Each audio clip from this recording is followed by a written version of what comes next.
Hello everyone, today in this video we will discuss how to fix screen rotation not working on Realme 16.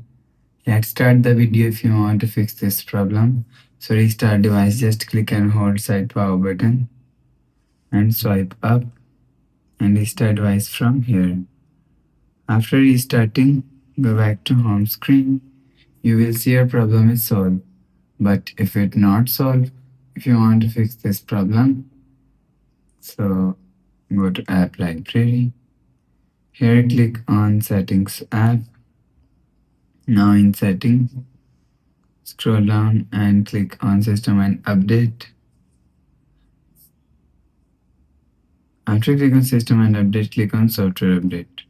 You will check your software update is latest. If it not latest, update your software latest. After update software latest, go back to home screen. You will see your problem is solved.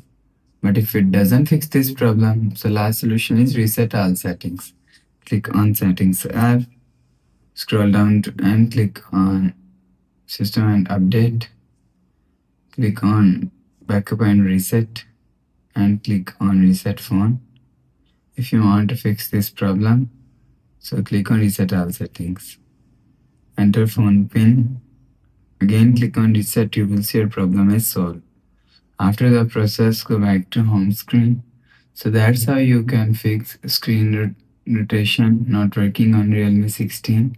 If you like the video, please subscribe. Thanks for watching.